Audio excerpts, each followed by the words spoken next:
Hello, magandang gabi sa inyong lahat. So meron na naman tayong pag-uusapan. Itong video na to ay galing sa sa misteryo uli. Kasi walang interesting na bagong video yung ating mga paboritong peking ghost hunter no. Paulit-ulit na lang yung ginagawa. Yung isa what the heck, yung isa naman critical area. Pero bago lahat tayo mag-start, no, misteryo video to sa Boys Town yata. Manila Boys Town, di ba? Pero bago tayo, meron akong gustong sagutin dito na comment. Actually, nireplyan ko naman na to eh. Ito ay comment niya. Wala namang problema to. Gusto ko lang sagutin, di ba? Ito ay kinoment do sa video na reaction video ko tungkol do sa Manila City Hall na episode ng misteryo. Yung kay Stargazer. Ang sabi dito kasi ni Sir Manuel David, sabi niya ganon. Kung si Sir Ed yung nagsabi na mayroong babae sa likod mo, Edmond, siguro sasabihin mo, sakto yung bakas ng marka sa damit. Kaso hindi si Sir Ed, kaya skeptic na naman. So sinasabi niya, kung si Sir Ed daw yung nagsabi na may sasabihin ko daw sakto. 'Di ba? Kasi ganito 'yan, sir eh. Paano ba ang sasabihin ko? Yung hindi naman ako nagiging hindi naman ako parang ang labas kasi dito sa comment ni sir, ako ay bias kay Sir Ed. 'Di ba? Pero hindi mo napapansin sa mga videos, lalo na lalo na nasa Bitbit Bridge kami. Kinwestiyon ko kasi si Sir Ed, kaya siya nag-demo sa akin. Instant kasing nakakasagot sa akin si Sir Ed eh. Kung alam mo lang kung gaano ako ka skeptic kay Sir Ed pagkaharap ko yan, kulang na lang batukan ako ng tao eh. Nagkataon lang siguro magkaibigan kaming dalawa na syempre hindi ko naman maalis sa isip niyo na magiging bias ako, no? Kay Sir Ed. Siyempre, nasa ano nyo na yun.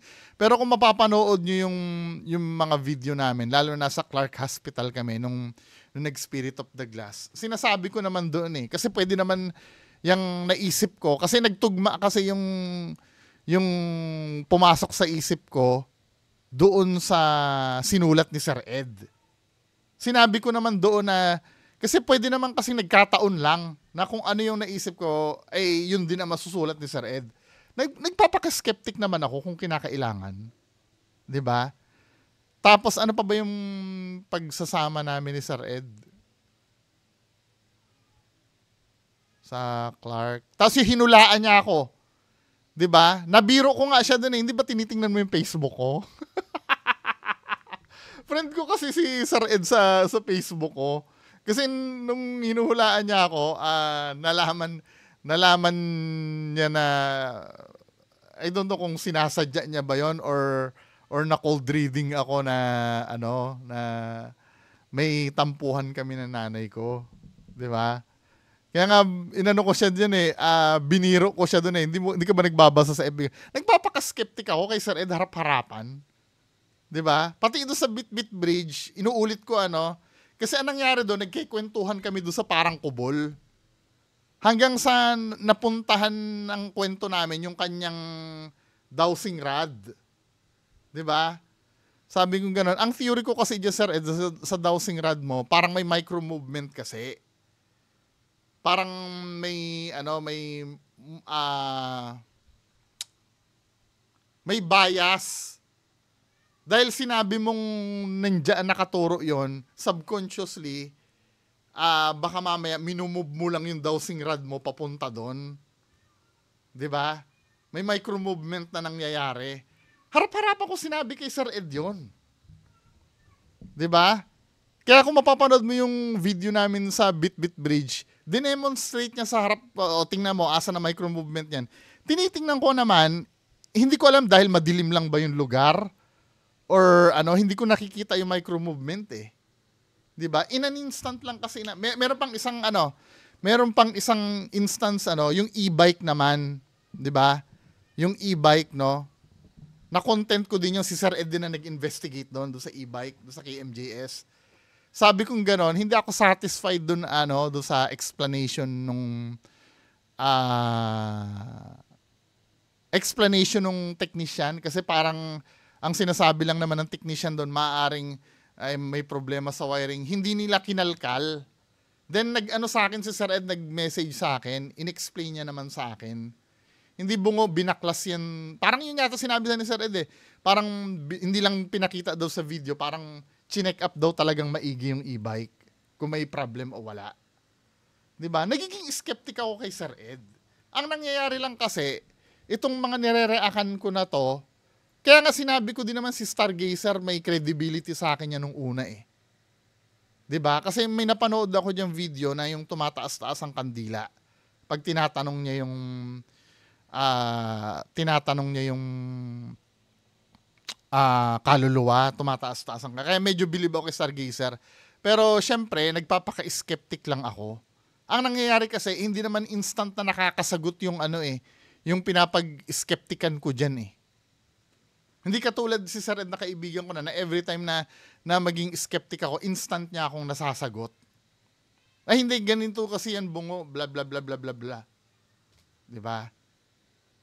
Pero hindi kita masisi kung kung maisip mo na bias ako toward kay Sir Ed.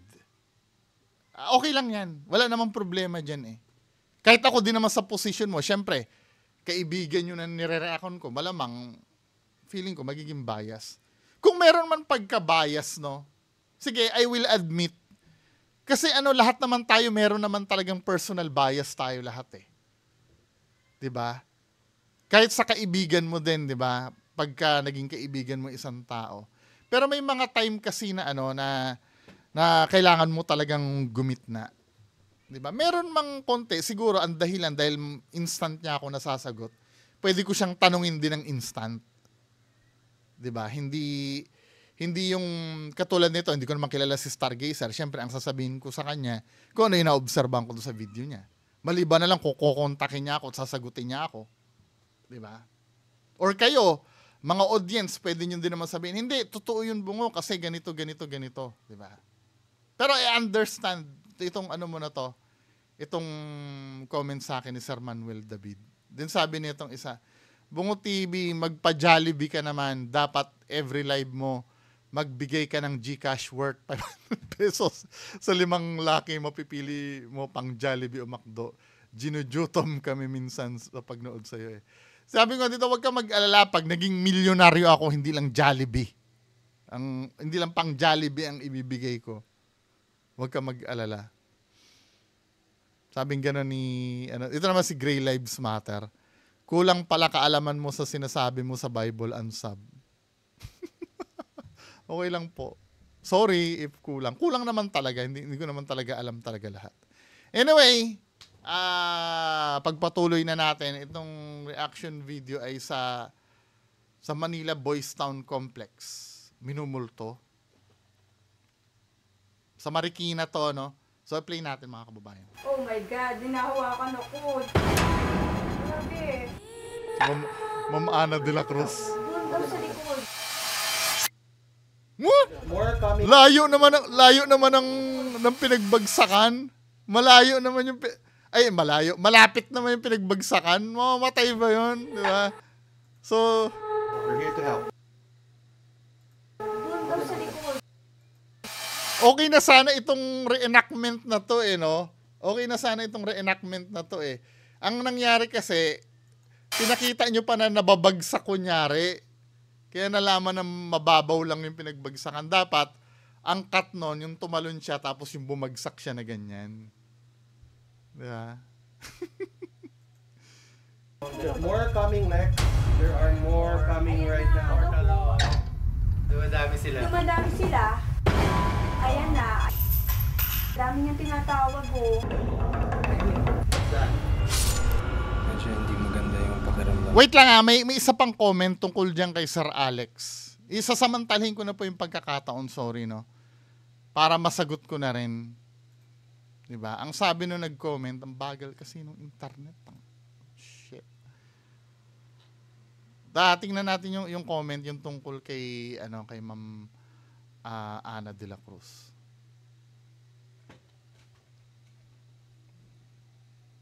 Bagal. Sige, natin habang naglo-load yung comment. Ang Manila Boys Home Complex ay isang institusyon kung saan kinukupkop ang mga taong inabandona, naulila at walang kinalakihang pamilya. Tingnan natin, nag-load na ba yung comment? Hindi pa. Doon tayo sa comments. Ito. Ang sabi nito,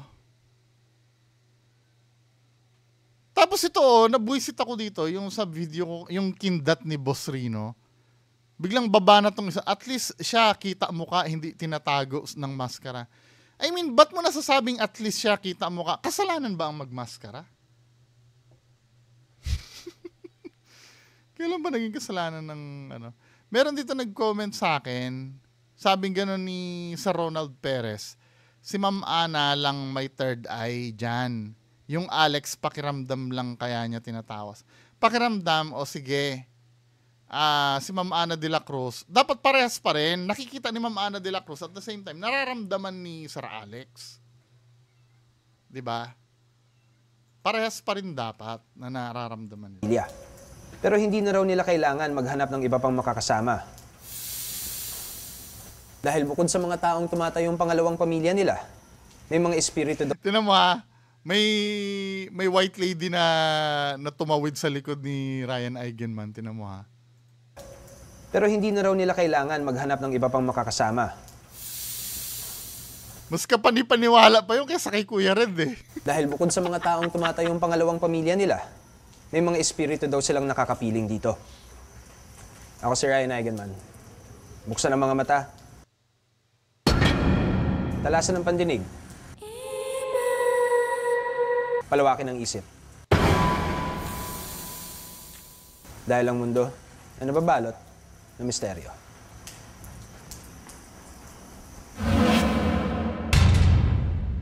Tinayo ang Boys Town noong 1947 bilang tahanan ng mga batang lalaki na napabayaan o nawalay na sa kanilang mga pamilya. Halos na pala, panahon pa ng World War II. Sa lawak ng 23 ektarya, sa pasilidad na ito, siguradong mayroon silang matitirahan, makakainan, at lugar kung saan makakapaglaro kasama ng mga kaibigan.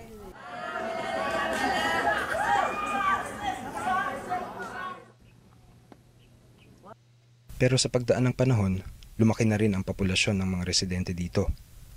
At bukod sa kanila, tila naging tahanan na rin ang Boys Town ng mga misteryosong nilalang.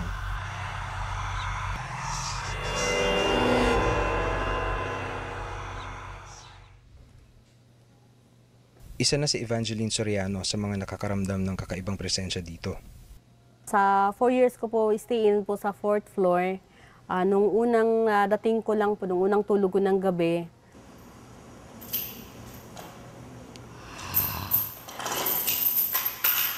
pagdating ng hating gabi, may parang naghahatak ng kadena. Bakit Tapos lumabas kadalasan po ako yan, yung naghahatak ng kadena? May meaning ba yan? Kasi kung naghahatak ng kadena, parang ang sinasabi ay prisoner yan, na kinadena nung araw. Pero, ba't kahit sa mga lugar na hindi naman dapat pagmultuhan ng kadena, siguro may meaning yon, may meaning ba yon? Pagka naghahatak ng kadena? Silip ko po, tiningnan ko po, wala naman pong katao-tao. Common. Sa 10 taon paglilingkod niya bilang house parent, si Noel ay hindi lang nakakaramdam ng mga nilalang. Kinausap pa umano siya ng isa sa mga ito. Ayos Nung tumira kami dyan sa may 3rd floor, mahilig kami kasing basta't bago naming tirahan, mahilig kaming mag-pray na kung sino man yung mga nakatira rito, umalis na. Nanghihingi kami ng in Jesus name, umalis kayo rito, mga ganon. May time na nagpakita siya sa aming panaginip na bakit mo kami pinapaalis dito, samantalang kami yung sa unang nakatira rito, hindi naman namin kayo ginagambala, mga ganon. Pero pwede yun sa dream, kasi biblical naman yun pag may kinakausap na pwede sa panaginip. Kaya lang, kailangan ma-identify mo kung yun ay totoo talaga or Kasi may mga panaginip kasi na meaningless naman eh. Yung parang napanaginipan mo lang talaga. Waring pinaglaruan naman daw ng kanyang pandinig si Roberto. Isang gabing nagbabantay siya sa mga bata. Gabi po nangyari yun eh. Mayroon ako narinig na yabag ng batang tatakas. Mababaw pa lang tulog ko na, hindi naman ako nananaginip. Nagbilang na ako ng bata ng inalagaan ko, kumpleto. Since nung ma-in kami sa Boys Town, 1982, at the year of 86, doon sa tinitira namin sa lumang gymnasium, nakaranas ako ng 3 times akong tinatawag sa pangalan ko. Alam, oo! Hindi, ito, naalala ko, kinikilabutan ako, shit. Naalala ko sa lumang bahay namin sa Mindoro, naikwento ko na to, naikwento ko na ba sa inyo yon? Ganyan din ako, yung nagising ako ng, maagang-maaga yun eh. Nagising ako doon, tinatawag ako, ganyan talaga. Hindi ko pwedeng sabihin yung tunay kong pangalan na, pero parang ganyan, bungo, gumaganon talaga. Pero nung time na yon, syempre, bagong gising pa lang ako noon eh. Alam ko, hindi ako tulog noon, alam ko. Kasi, dahil hawak-hawak ko yung kasi doon sa kwarto ko kasi, may TV kasi ako.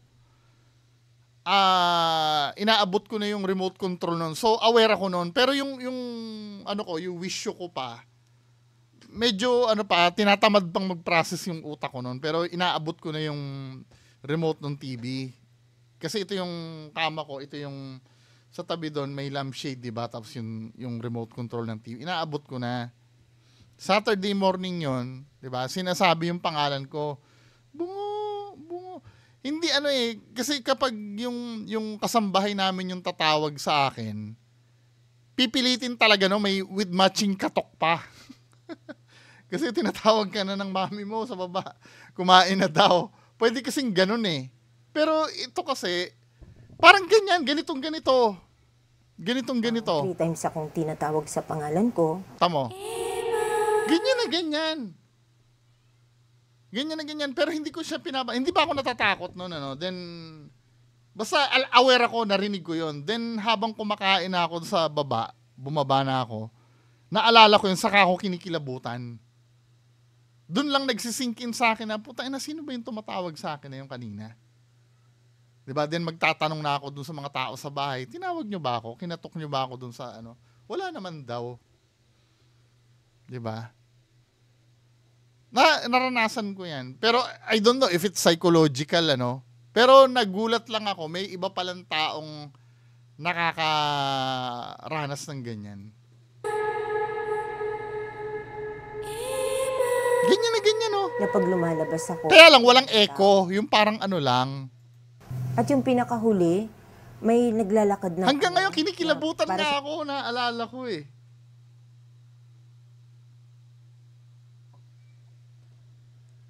Yung may nahatak na bakal na nakatali sa paa. Kasi naikwento ko na ba before, yung bahay kasi namin sa Mindoro nun, yun ay bakery dati. Bakery. Now, ang ang may-ari nun si Mang Gabino. Kasi malaking bakery yun dati eh. So, yung yung anak niya nawala. So, nawawala yung anak ni Mang Gabino nun. Ang chismis dati nun, kinuha daw ng engkanto yung anak.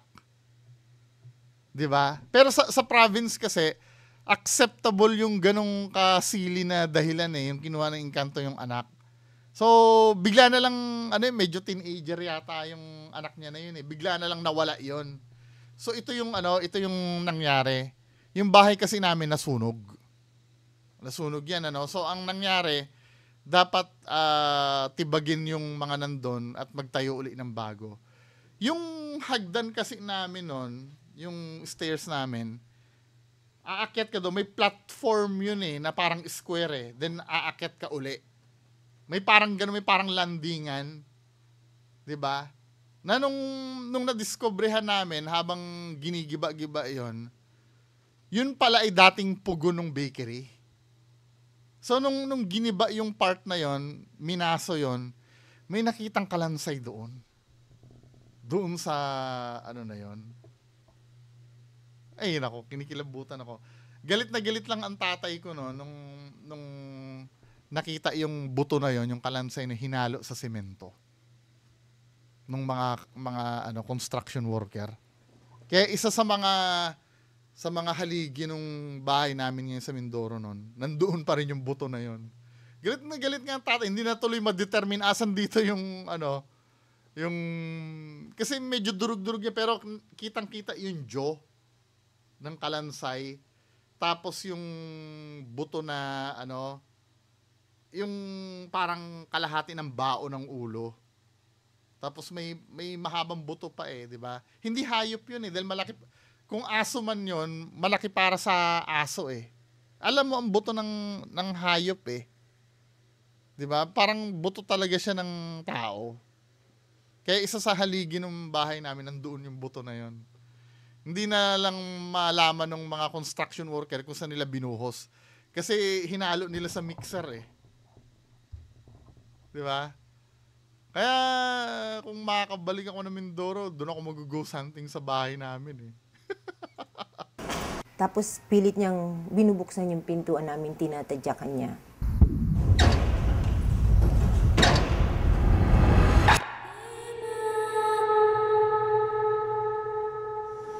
May isang batang nagngangalang Ricky Boy na nakakalaro at nakakasalamuhan ng mga nakatira dito. Ang nakapagtataka lang, matagal nang sumakabilang buhay si Ricky Boy. Hindi makakalimutan ng mga tao rito ang istorya ng pagkamatay ni Ricky Boy, isang batang nanirahan dito. Nanguha pala sila ng yung pugad ng ibon. Ayan kasi ang problem diyan, wag niyo muna ikikwento yan bago pa pumunta yung mga psychic. Ano niya doon sa kesa kasi sa labas pagka ng kinuwento mo building. yan, yun ang ano niyan Yun ang aanuhin yan Ang ikakapitalize niyan pag narinig na yung kwento nito Lapit na. Actually, malapit na ang kanyang death anniversary sa September 3, 1993. Tinakbo sa ospital pero wala na, na siya. Dead on arrival na. Kahit halos 2 dekada na ang nakalipas, tila hindi pa rin daw matahimik ang kaluluwa ng bata. At pilit di umanong nagpaparamdam sa mga tao dito.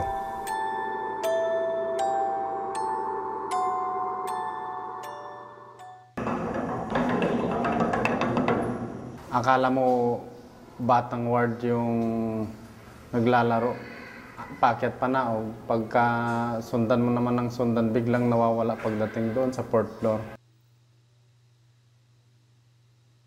Nung natutulog po ako, bali po nung pagtayo ko, may nakita po ako, humingi siya ng tulong dito sa mga bata. Tapos yung ibang bata naman, hindi siya pinapansin.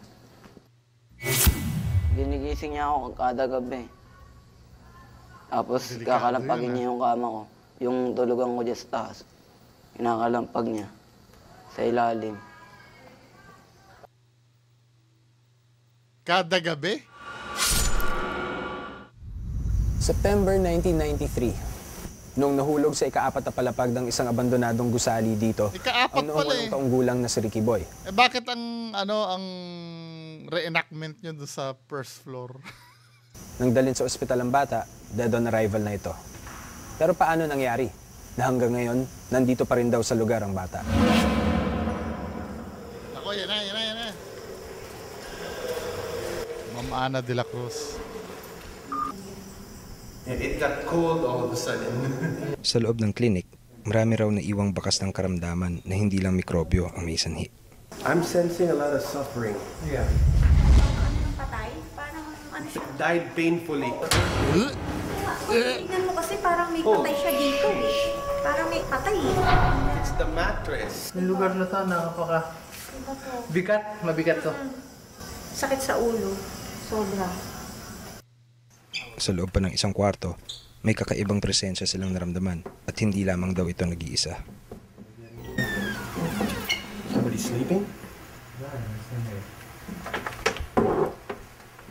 It's wow. Hello. Okay, Anna, do your stuff. We have contact. Natasha. On cue eh, no? Wants to talk. On cue eh, no? Nung sinabing do your stuff daw. Diba? On cue eh. Natasha. Yeah, and now it wants to talk to one of us. Ito. Nakaupo siya dito. Wala lang daw. You're right. Wala lang. Papasyal-pasyal lang daw siya dito. You guys look, okay, kanina, right here, this thing was going off like crazy. Now it's not. It means whatever it's at 1, but it's not as strong as it was kanina. Meaning that whatever it was, it's mobile. It's moving. Totoo yun. Totoo yun. Yan din ang ano ko eh. Bagamat theory ko lang yun, ano, pero naniniwala ako na pagka, ito yung sinasabi ko eh. Ito yung sinasabi ko na kapag ang pagpalo ng EMF ay constant, hindi siya bumababa kahit anong mangyari. Katulad yung pinuntahan namin sa abandoned village. Ibig sabihin natural yung EMF noon, hindi yun multo. Hindi siya bumababa eh. Ibig sabihin may source talaga do sa lugar na yon. Kahit na naghintay kami ng 30 minutes doon, full scale pa rin yung EMF. Hindi siya bumababa. Merong source ng energy talaga doon na natural. Hindi siya paranormal. Pero yung halimbawa, ngayon full scale to ngayon, biglang mamamatay. Ibig sabihin gumagalaw 'yon. Medyo agree ako dun sa sinabi ni Sir na may EMF meter. Kasi kaya nga nawala eh. Ibig sabihin lumipat ng pwesto 'yon, kaya siya nawala. 'Di ba? Pero kung yun ay stable na pagkukunan ng energy, dapat hindi yun mamamatay. Constant lang. Parang pumunta ka sa sa poste ng kuryente, magdala ka ng EMF meter, masisense noon full scale. Kahit na abutin ka ng 1 taon na nakatayo doon, full scale pa rin yun. Kasi nga, nandun yung hindi naman umaalis yung poste eh. 'Di ba? Isa rin yun sa nakakadagdag ng credibility na talaga doon sa lugar.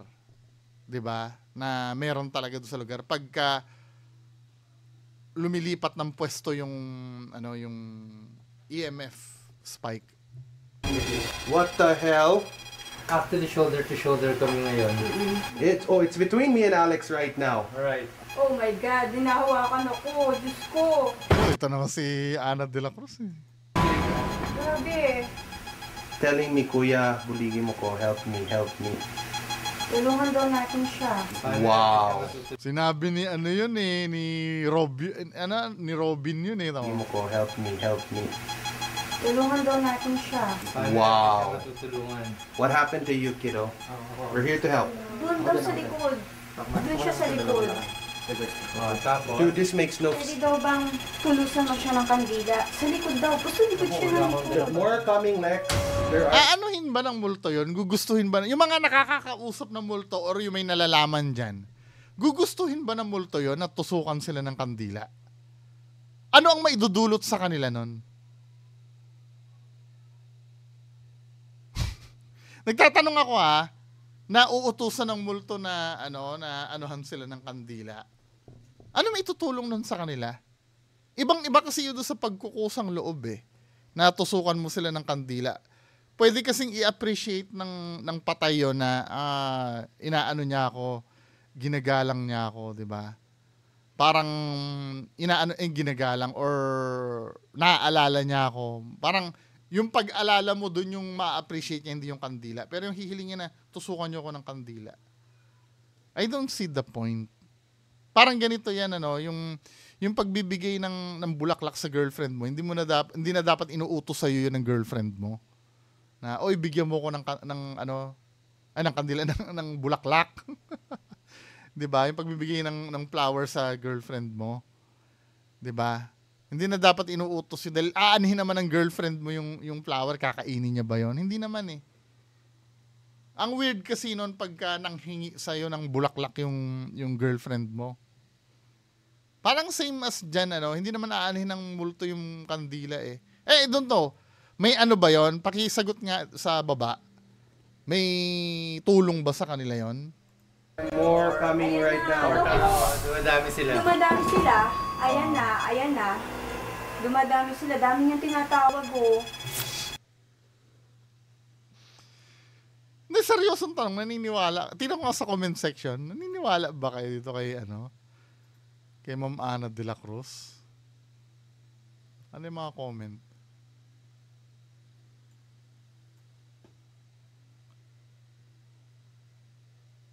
Yung tungkol kay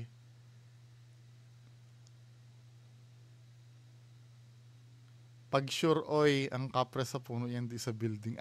May na-detect na namang kapre to. Si Ma'am Ana de la Cruz siguro. Mamaya tingnan natin.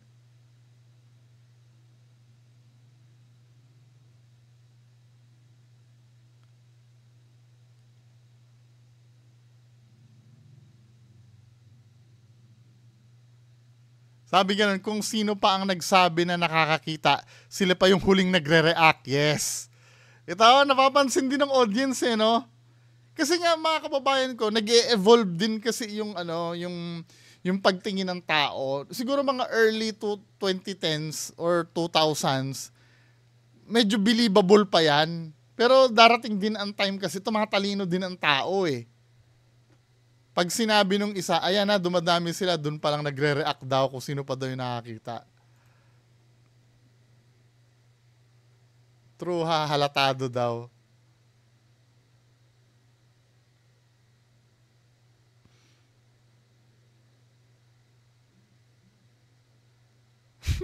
Yung isa gumagamit pa ng device daw, ma-detect kung meron, tapos minsan may nakita awit.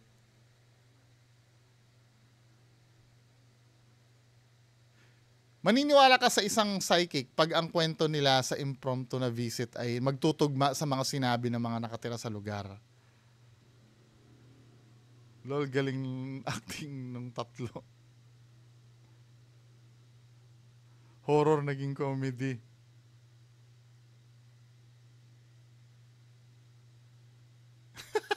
Yung mataba lang ata legit na paranormal expert eh. Yung dalawa nakikisabay lang mag-react. Di ba? Pattern, nahahalata ng pattern yung mga nagko-comment.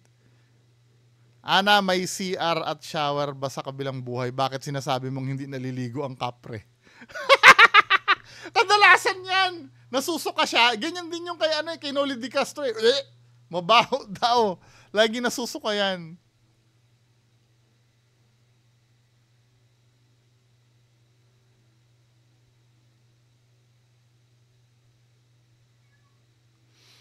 Sana ba yung yung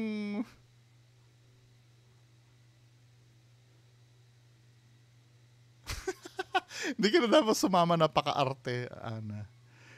Yung Ana, numerong 1, Echosera, best actress.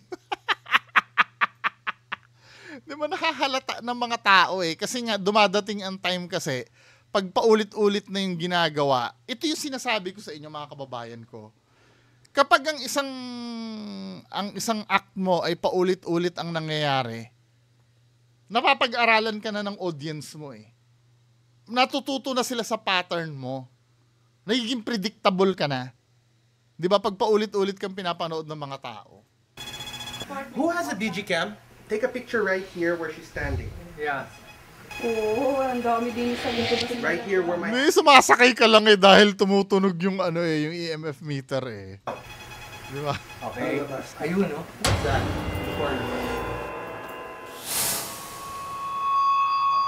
You see that in the corner? What is that? What the hell is that on the floor too? Oh, you see that? Look, you have 2 lights there that are... And Art explained, and you've got lights there and lights there. Where are they coming from? Do you see any lights here? Please. Sa mga kuhang larawan sa digital camera, tila katakataka na may mga ilaw na lumilitaw sa pagitan Hindi ba shiny yung floor? ni Alex at Ana. Ito kaya ay isang pagpapahiwatig ng Tingnan natin ang sasabihin ng photo pasensya expert. ng mga kaluluwa dito. Sana ipasuri nila yung picture. Another one. Pero kung walang masasabi ang photo expert dito, compelling ito, 'di ba? Pero tingin ko ang nag-validate dito yung EMF meter, hindi si Ana de la Cruz. Kasi obviously sumasakay lang si Ana de la Cruz dun sa bato ng ng EMF meter eh. 'Di ba? Kadalasan dapat ang nauunang magdeklara yung yung nakakakita Mga talaga. kaluluwa dito. Another one. meron. Meron dito. Sa paa ko eh. Don't be afraid because they seem to be Siyempre, asking for nakita mo help. na sa They're not picture eh. malevolent. Nakita mo na sa picture na malapit sa paa mo eh. Tingnan yung itsura nung picture. Ayan o, malapit sa paa mo eh. Di sasabihin mo, Ana, ito kaya malapit ay sa isang paa. pagpapahiwatig ng presensya ng mga kaluluwa dito? Ano ba yan, men? Another one. Meron. Meron dito. Meron nga nakaano sa paa ko eh. Don't be afraid because they seem to be asking for help. They're not malevolent. Kasi kuya, hindi ko kaya. Dami nilang hingi ng tulong sa akin. Sabi ko, isa-isa lang eh. Kalma lang, kalma. Isa-isa lang. Ba't parang ka nagsasabi na nag-aas ng help eh, yung may hawak ng When's the gadget. last time they had this place blessed by a priest? Or when was the last time they had a mass here? Oo nga. I can say a prayer for them. May English pa eh, no? EMF went crazy talaga. Yeah. Okay? That's enough evidence. She's feeling it. I'm even feeling it, and I'm not supposed to do psychic work. He's doing psychic work. I think we've gotten what we came for here if you want to continue looking everywhere else. This place needs to be prayed for. This entire building. Let's get out of here. Okay. Tila hindi lamang daw sa first floor may mga namamahay na espiritu. Masusukayan mamaya. Habang paakyat sila sa mga palapag. Nabasa di ko yung malakas yung ang comment palakas ang eh. mga nilalang. What the hell are those things? That. Hi guys! Ang dami nila. Enjoy Those kayo. aren't kids. Those are monkeys. But they look like it. What the hell is that? Ewan ko kung ano yung tsura ng mga ito. Ano ba yung mga impacto ba to? Ayun nga, ano? Wala, sumasakay si Ana de la Cruz. Ang nauuna yung hindi gumagawa na hindi naman psychic to, di ba? Psychic ba ito? Person. Hindi ko nang aan yan. Ayoko kong lumapit. Stay here. Hindi, bakit tatanungin mo na kung hindi na nga ano, ikaw yung psychic? It's playing around. This ain't a ghost. Nandito siya. Kasi kuya, Okay, what's your name? kumikilos-kilos siya. Hindi siya para Okay. siyang butiking tao. Hindi mo mawari eh. Tell me your name. Wala. Okay. Whoa, whoa, whoa, whoa. Out. I know. Out. Next. Out. Doesn't want. Out kayo. Everybody down, no hold there. Don't say anything, guys. You hear two words. Get out, you follow. Unless you wanted to follow you. But what if ngayon ako naniniwala na meron? You want to risk it? Sabi nung staff, what if hindi ako naniniwala na meron? But what if ngayon ako naniniwala na meron? You want to risk it? Titignan na namin. Oh, say, go ahead. Bahala ka. Napikon si Rob, no? Kasi parang naaamoy din nung ng mga crew na nabubulsitan na sila men eh. Nang pinasok ng misteryo team ang nasabing kwarto, umalingasaw ang masangsang na amoy.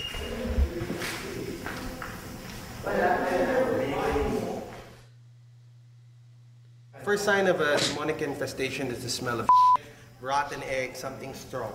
You really want to risk what's in there. Hindi, sino nagsabi? Sinuyod ng grupo. Sino nagsabi na may mabahong amoy doon? Hindi naman sinasabi ng crew na may mabahong amoy doon eh. Si Ma'am Ana de la Cruz ba nagsabi noon? Kung galing sa inyo, hindi counted yon. Na na hunting yon. 'Di ba? Pumasok yung mga skeptics doon eh. Hindi naman sinabi ng skeptics na may naamoy na masama eh. Parang inedit out na lang eh. Po ang iba pang kwarto hanggang sa Hindi pagpupusan. counted yon. Dapat sinasabi ng crew nila yon na may mabaho. Tsaka kung may mabahong amoy doon, luma na yan lugar eh. 'Di ba? Yung masangsang na yun, pwede naman may namatay na pusa doon or daga eh, kung ano man yun eh. Pero wala nang kakaibang naramdaman ng mga paranormal experts. Ano talaga Hanggang sa to? makarating sila. Napipikon sila pagka pagka natetest yung nila eh, Upang yung trip maprotektahan nila daw eh. ang mga residente laban sa espiritu sa sulok na ito, nilagyan ni na Alex, Rob at Ana ng isang harang ang nasabing lugar.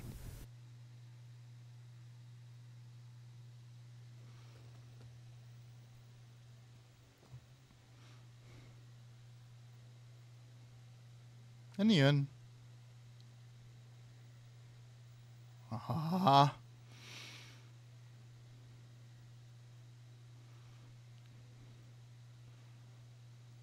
Anong ginagawa ni Ma'am Ana? Tuloy pa rin sa pag-iimbestiga ang mga paranormal experts hanggang Pero yung mga marating nila ang nagki-cleanse, lugar ano, kung saan nakikita ko nahulog. rin na naggagaganyan-ganyan. Diba? Yung the ritual itself, malay mo naman, totoo yun.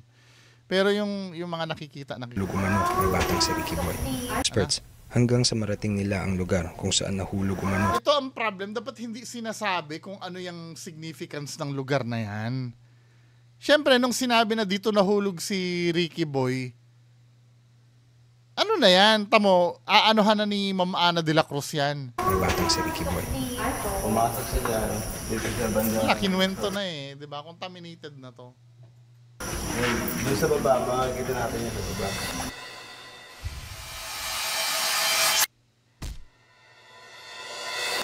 Samantala, sa hiling ni Vanji, isang stay-in na social worker dito, binisita ng misteryo team ang kanyang kwartong tinutulugan. Isang kakaibang espiritu raw ang biglang nagparamdam sa kanila.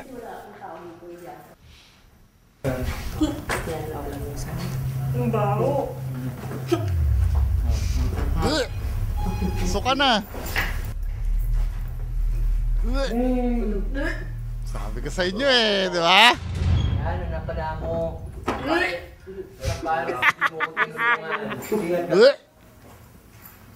Ang baho niya. Kaya nga. And outside, go outside, go. Go. Kapre nandoon eh. Ang baho. Grabe, di yata naliligo na isang taon. Baho niya. Naliligo ba yung kapre? Oo. O, akala ko ba ang sign ng masangsang na amoy demonic? Eh bakit ito kapre yung nasisense niya? Siya nakatira sa likod. Kasi yung, doon sa may labas, doon sa may puno. Doon siya, ang baho. Sa labas nakatira, kwarto yung pinapasuri, ma'am eh. Bakit yung kapre yun na ano mo? O gumagala yung kapre doon? Magulo ito si Ma'am Ana de la Cruz. Di gaya ng inaasahan, hindi ang kaluluwa ni Ricky Boy ang natagpuan ng mga eksperto, kundi isa umanong kapre. Gamit ang isang singing bowl na isang uri ng bell, sinikap ni Alex na linisin ang di umano'y pinamamahayan ng masasamang elemento.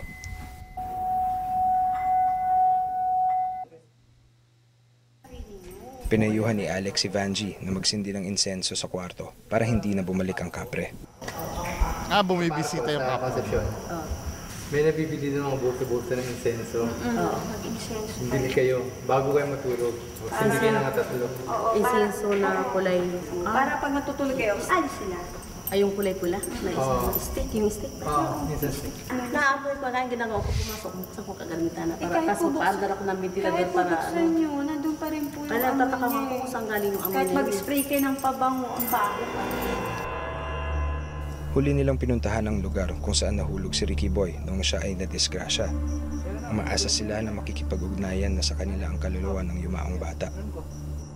Pero muli na namang may naamoy na kakaiba si Ana. Pasok. Ayaw ka rito. It's something dead. It's not feeling happy. It causes decay. Decay lang yung decay. Oh, it'll make you sick actually in much of the huge pile. Sumusunod daw ang kapre sa kanya. Ayoko tantanan nito Baka may crush sa'yo. Grabe tong kapre na to Sino? Yung kapre, ayoko tantanan. Ano kaya gusto sa akin? Hindi Palagi- na pwede hindi ako Palaging kapre yun na ano na ito eh. katulad ninyo tandaan nyo Dali, usap kami. Kausapin mo kaya, sige. Pubuisit na ako sa kanya. Sinubukang kausapin ni Alex ang di umano'y bumubuntot-buntot na kapre. Wala siyang asawa eh. Hindi ko siya kursanada. Sorry na lang siya. Ba't ba ganyan sila? Kausapin mo. Hindi ako pwede. Huwag ka mo yun, Bigay sa akin. Stupid. Kailangan siya sa'yo eh. Ano naman kailangan niya? Ang pag-aaruga mo. Kuya, hindi ko kailangan yun. Huwag na lang sa Hindi, akin. ang kailangan niya, I mean, lokahan man to, pero Alam ko na. tabako. Isa na kukuha naman. Yossi! Wala ko si Karil. Mga 3 pirasong Yossi, lagay daw sa bintana. Sino may Yossi? Sige na, para hindi lang sumama to. Yossi lang ang kapalit mo. Pag daw hindi na ibigay, Hindi siya sasama, pero habang nasa Maynila ka, kasama ka. grabe siya. Ito siya sa tabi ko. Ano ba? 3 pirasong Yossi lang. Oh, nasa tabi mo na bakit hindi ka na nasusuka? Kanina nasusuka ka, di ba? Ano sa... Doon pa nga lang inconsistent. Inconsistent yung nararamdaman ni Ma'am Ana de la Cruz. Kailangan niyo, manang. Yun. Ayan ang Yossi mo, ha? Ayan na, sundan mo na si Manang, ha? Sige. Okay, salamat. Okay. Sa ground floor tayo ngayon ng infirmary. Nung pinuntahan nila Ana, nila Alex tong building na to, dito raw sila nakaramdam nung malakas na presence talaga. So, as usual, it's gonna be my turn para pasukin to. So, yung una natin pupuntahan dito is the clinic. So far, wala pa naman akong nararamdaman ng kakaiba dito. There. Dito raw sa clinic, nakaramdam din sila ng malakas na presence. Alam mo, sa totoo lang, for me, no, magiging interesting ang...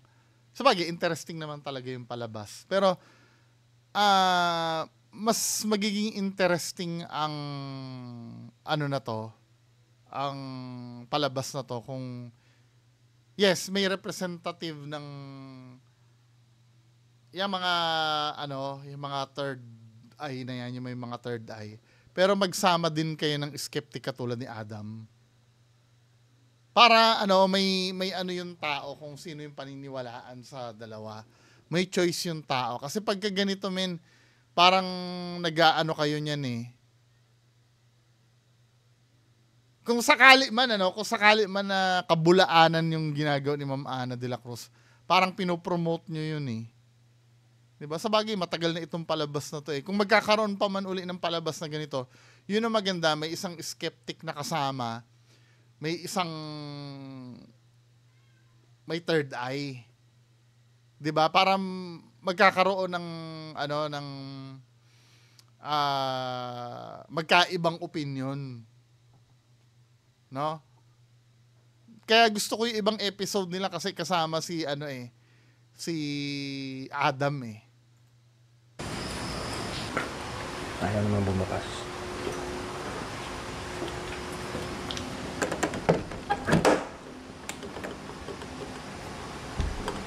Sabagay may counterpart itong di ba? May counterpart itong sa ABS-CBN, yung nginig. Nginig naman sa ABS-CBN eh. Ito misteryo sa 7. Minsan nga rarakan ko 'yon, yung nginig.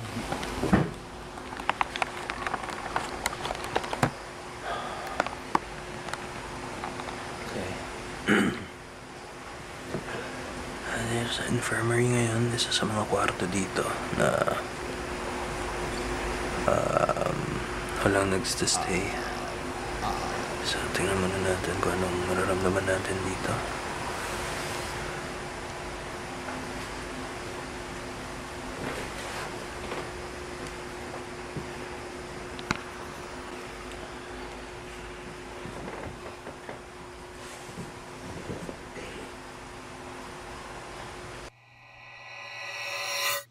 Ilang minuto na ang itinagal ko sa loob ng klinik. Pero hindi tulad ng naranasan ng paranormal experts, wala akong naramdamang kakaiba. Di ba? Siyempre, sasabihin ng iba, may kasi yung may power kasi yun, ikaw wala. Well, sunod kong pinuntahan ang second floor ng boys' home.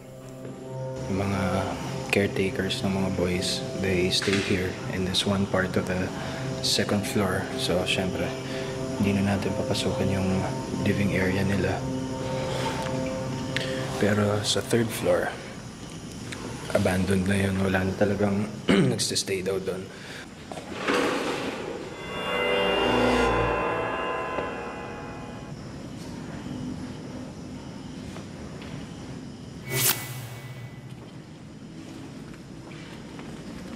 Medyo hindi maganda yung pakiramdam ko dito.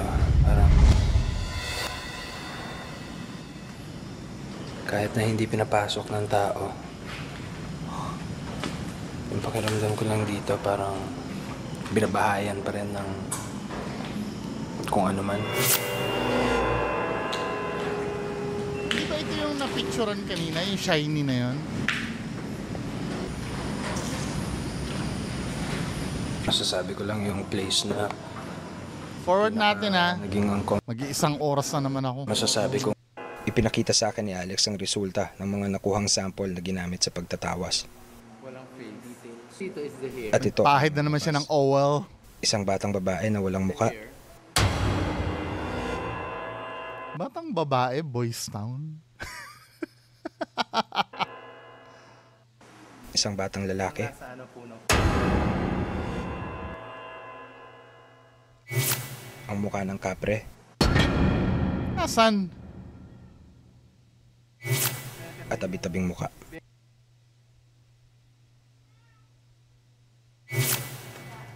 Hindi ko nakikita. Sa tinagal ng misteryo team sa Boys Town, hindi nagparamdam ang sinasabing batang multo na si Ricky Boy. Posible kayang natagpuan na niya ang ganap na katahimikan? O baka naman wala talagang gumagala na batang multo? Pero iba naman ang opinyon ng child psychologist na si Jasmine Castillo tungkol sa mga di umano'y multo na nagpaparamdam sa Boys Town. Sila ay sabi mo 7, nasa between 7 to 12 or 7 pataas. Ito na yung mga nasa middle to late childhood. So which means na sa stage na to mas nagiging creative na ang kanilang pag-iisip, mas lumalawak na ang kanilang imagination. So merong tendency na kung saan ay pwede rin mag-lead ito sa hallucinations. Dagdag pa niya na dapat daw ay mas lalong bigyan ng pansin ang mga batang gumagawa ng ganitong uri ng mga kwento.